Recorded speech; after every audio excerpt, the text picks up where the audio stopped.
nggak ada hari di mana gue nggak pengen mati lah pokoknya. Tried everything to die.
Pada diriku yang ingin pulih, ia berat ya rasanya. Setiap tarikan nafas jadi lebih sesak, detak jantung terasa semakin berat. Kamu hidup seakan tenggelam. Kamu adalah seorang penyintas kekerasan dan pelecehan seksual. Hal paling menakutkan yang pernah terjadi masih suka terbayang-bayang di benakmu hingga kini. Waktu itu kamu hanyalah seorang anak perempuan yang terlalu percaya, terlalu penuh harapan, dan terlalu peduli terhadap siapapun yang kamu temui, termasuk dia. Dia yang pertama melecehkan kamu. Kamu berusia 14 tahun. Masih terasa hembusan nafas dia yang menguasai dirimu yang penuh dengan rasa takut. Masih terasa hentaman dan dorongan tubuhnya terhadap tubuhmu yang kamu hanya bisa berharap kepada dinding tembok yang dingin itu untuk menangkapmu. Terus-menerus dia mengejarmu seperti singa, sang predator hutan yang sedang memburu seekor kelinci. Tetapi bukan hanya dia, betul? Kamu menyadari bahwa kamu hidup di antara banyak singa. Banyak yang haus menggerayangi tubuhmu, yang kamu sendiri bahkan belum terlalu mengenal. Lihat dirimu yang sekarang.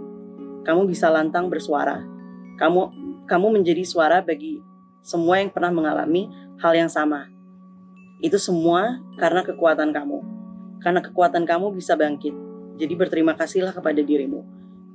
Berterima kasihlah kepada kekuatanmu. Kalau aku boleh tahu, apa yang dulu terjadi sama kamu? Jadi waktu gue umur 14 tahun itu, gue baru nyampe ke Indonesia. Just like every teenager out there, we're only trying to fit in. Gue melanjutkan hobi-hobi gue, yaitu main sepak bola di waktu itu sekolah SMP. Dan kebetulan dia juga pemain bola. Jadi ketemu di situ, I thought it was meant to be. I thought it was, I thought that was something that was supposed to happen. Mulai dari situ jadian, pacaran, dan ternyata dia hanya misuse kepolosan gue, ketidaktahuan gue dengan memperalat gue dari hal material sampai terus ke seksual. Jadi mulai dari situ gue diperkenalkan dengan tubuh gue sendiri, dengan pikiran-pikiran dewasa, dikala gue masih merasa waktu itu belum siap. Gue dilecehkan dari digrepe di depan umum. He likes the audience gitu kan, dia senang mencari penonton ketika pelecehan itu terjadi. Jadi mulai dari situ it escalates ke kejadian-kejadian di rumah gue sendiri, yang harusnya rumah itu adalah safe space, tapi dia udah violate itu juga, jadi violate safe space gue dan juga tubuh gue.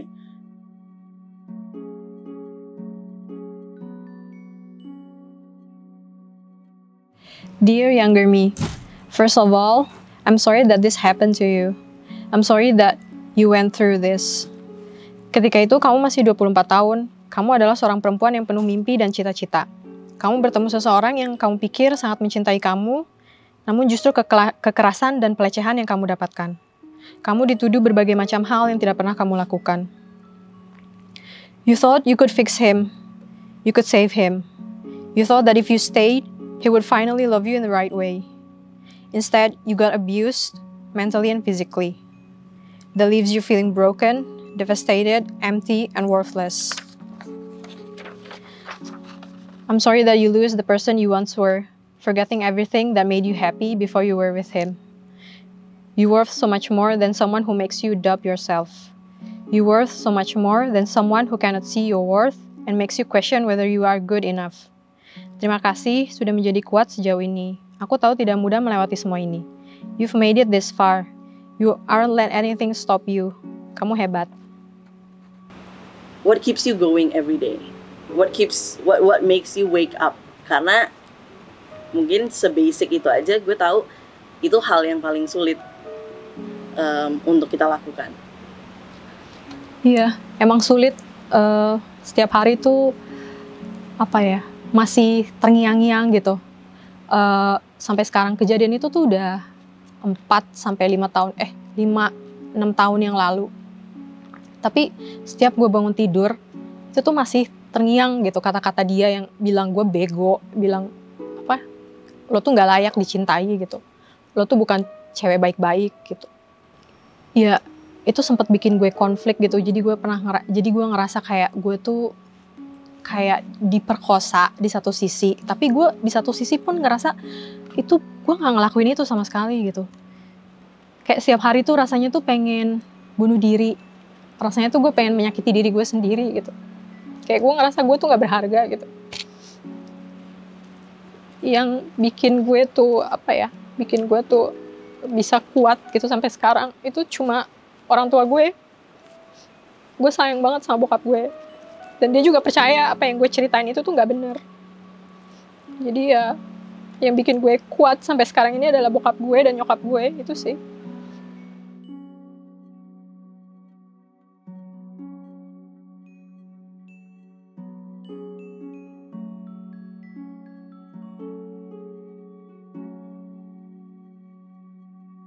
Setelah kejadian ini, apa hal yang kamu rasakan dan berubah dari kamu?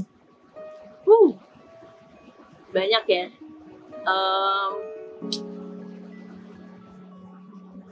Gue nggak tahu kalau gue bisa kayak gitu. Makanya tadi gue bilang soal kekuatan adalah I didn't know that I was this strong gitu. I didn't know that I was this hard-headed, dalam arti hard-headed untuk find a purpose in this life gitu kan. We spend, I think us as human beings, we try to find purpose and reason to live every day gitu. Dan dengan trauma ini, it was like a shortcut yang dimana oh this is my purpose gitu. This is my purpose in life untuk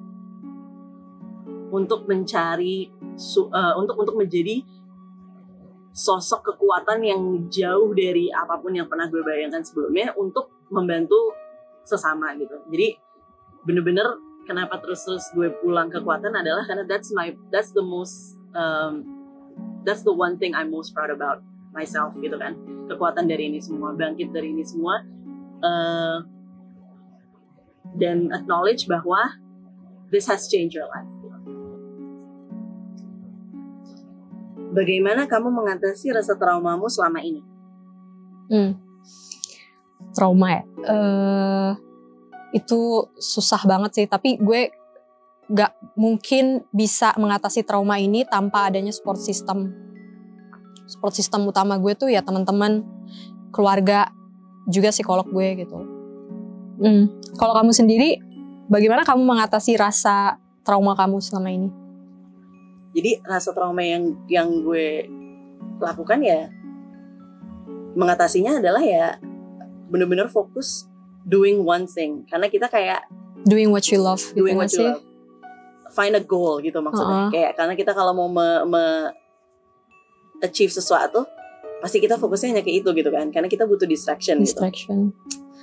Tapi bukan berarti gue juga all high and mighty kayak gue nih pulihnya cepet banget loh, bisanya kayak gini loh. Sama kayak lo, gue maksudnya karena gue tahu cerita-cerita lo, sama gue juga self harm. Tapi self harm tuh kan beda-beda vice-nya ya atau outlet-nya gitu. Nggak ada hari dimana gue nggak pengen mati lah pokoknya. Tried everything to die. Tapi ya itu lagi kayak kok nggak mati-mati ya gitu. Berarti there's kayak sense of unfinished business gitu loh. I still have to do things here gitu kan. Udah sampai kalau terperangkap di dalam kamar sendiri ya jedotin kepala di tembok atau kayak gunting rambut atau do anything lah with my hands.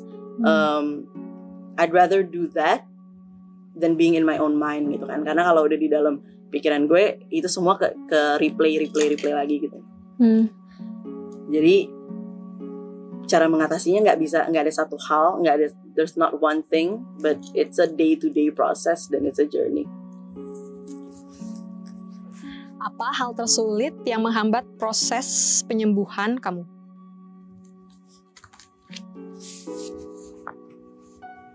Gak ada yang percaya.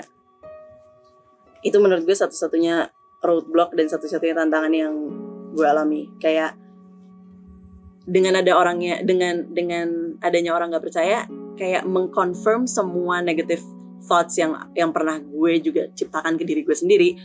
Jadi gue udah merasa gue salah, dengan ada orang gak percaya berarti bener gitu. Berarti bener gue yang gara-gara gue nih, everything is my fault gitu, seakan-akan. Dan gue tahu betul gimana rasanya ketika ada satu aja orang di dunia ini yang percaya, yang akhirnya nge-build you up, yang akhirnya semua yang keluar dari omongan dia itu positif gitu kan. Semua meng-counter apapun hal buruk yang pernah gue pikirkan. Jadi bener-bener apa ya, the power of tadi, kayak the power of your mind, the power of words gitu, bener-bener it all matters to how we see ourselves, and then how we live our life, dan how we represent ourselves to the world. Kalau lo sendiri apa tantangan? Hampir sama sih. Gue diisolasi dari keluarga dulu tuh, gue jauh dari keluarga, jauh dari teman-teman. Gue tuh sempet kayak musuhan juga sama teman-teman gue gitu, dibikin benci lah sama dia, padahal kita nggak ada masalah sama sekali gitu. Dan itu kan berarti artinya gue kehilangan support system gue juga kan. Teman-teman yang harusnya mereka ngedukung gue, malah gue jauhin karena ya itu tadi, dimanipulasi, dibikin gue tuh jadi nggak suka gitu sama temen gue gitu. Dan ketika gue reach out ke teman yang lain, mereka malah ya kayak gitu, udah tahu orangnya itu, kenapa lo nggak jauhin aja sih, kenapa lo nggak putusin aja, tapi itu kan nggak gampang. Jadi kayak masih ada ketakutan dalam diri gue sendiri, selain nggak dipercaya sama orang, itu victim blaming, itu sih yang paling sulit untuk gue di proses healing itu ya, itu sih. Apa yang membuatmu memutuskan untuk terbuka tentang ini? Pelecehan sama kekerasan seksual tuh bisa terjadi di mana aja sih. Korbannya itu nggak mengenal gender dan nggak mengenal latar belakang. Siapapun bisa kena gitu. Karena pengalaman gue pribadi sih, dan kayak gue nggak pengen ada orang lain lagi yang mengalami hal yang sama kayak gue, karena itu kayak bener-bener painful banget gitu. It's not for me gitu, I'm doing it for other women gitu. Kalau lo sendiri, apa yang bikin lo pengen terbuka? Karena menurut gue itu satu-satunya cara untuk bebas gitu. Jadi kalau ditanya sekarang kayak, Cip, mimpi lo apa sih, atau harapan lo apa sih dengan hidup lo ini? There's only one goal that I wanna achieve gitu kan, I wanna be free. Dengan gue udah bisa bebas, dengan cerita, dengan acknowledge part bener, kita yang itu. Acknowledge it is a part of me, dan jadi I have no secrets gitu, open book aja gitu. Jadi orang kalau lihat gue ya apa adanya. If you want to talk about that, ya let's talk about that. We can have a conversation about it gitu loh. Nggak yang diumpetin, nggak yang tabu, rahasia, apa yang tetangga bilang nanti, apa yang ini nanti, itu that's just man-made stuff that that tends to hold us back, that tends to, maksudnya itu kan kita yang bikin kan, maksudnya manusia sendiri yang bikin, harus diumpetin, harus ini tabu, harus ini yang jelek, harus ditutupi. You drown out the noise gitu, you drown out the negativity, sampai udah akhirnya lo terbiasa aja gitu. Ketika lo terbuka juga, lo lebih banyak dapat support dari sekeliling kan? I lost a few friends, tapi semua yang hal-hal baik yang datang kepada diri gue itu jauh nggak bisa dibandingin gitu lah, dibanding hal-hal yang buruk. Jadi kita sendiri juga yang harus cari positifnya itu. Jadi walaupun kita supportnya banyak, tapi kan nggak yang day to day life gue bisa telepon siapapun. Nah itu kayak nge-build ourselves up aja gitu. Kita harus jadi safe space diri kita sendiri gitu.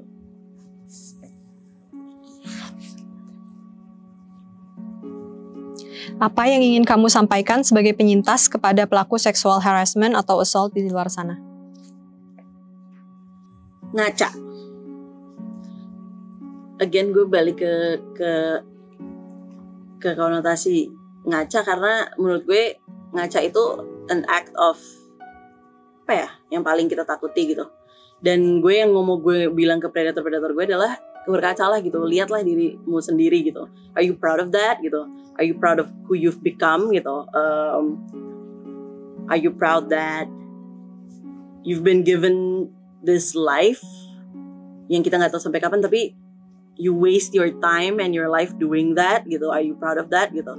Dan you were not born as a predator gitu, menurut gue. Dia belajar juga untuk jadi predator. Jadi unlearning dan itu semua menurut gue penting juga bagi mereka. Yang pertama terlintas di gue sih, gue pengen marah sebenarnya. Gue pengen marah gitu, kayak kok lo jahat banget sih sama orang gitu. Itu sih yang terlintas di pikiran gue pertama. Maksudnya kita nih sama-sama manusia gitu. Kenapa lo bisa jahat banget sama orang gitu, kayak lo merendahkan orang lain, terus kayak lo abuse orang lain gitu. Yang sebenarnya lo tuh nggak punya hak gitu buat ngelakuin itu. Lo nggak punya hak sama sekali.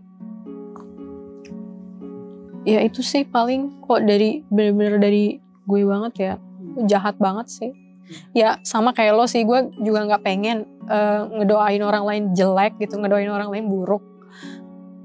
Ya semoga aja, gue justru pengen ngedoain gitu, semoga dia sadar dengan perbuatan-perbuatan dia, siapapun itu, misalnya ya orang itu yang abuse gue atau siapapun di luar sana gitu.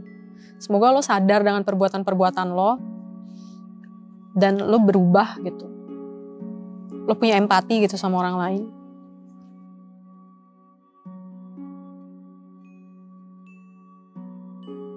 Menjadi manusia buat gue tuh berempati sih. Kayak gak peduli seberapa pinternya lo, gak peduli lo jabatannya apa, tapi kalau lo gak punya empati tuh, lo bukan manusia. Menjadi manusia adalah menjadi bebas. Sama. Karena bener-bener that's the hardest thing that you, menurut gue ya, bagi diri gue, that's the hardest thing you can look for, or you can be bebas. Jadi bebas dari pemikiran orang lain, bebas berpendapat, bebas berpendidikan, bebas untuk mencari apapun yang kamu mau cari di dunia ini gitu loh. Jadi bebas untuk mengedukasi diri, bebas untuk menyayangi. Makasih udah sharing soal apa yang lo alami dan proses healing lo bagaimana. Thank you juga for being you. Thank you for letting me in. Dan gue yakin kita juga ketemu karena ada alasan tertentu kan. Jadi I hope to be that. I hope to be there for you in all and the rest of your journey.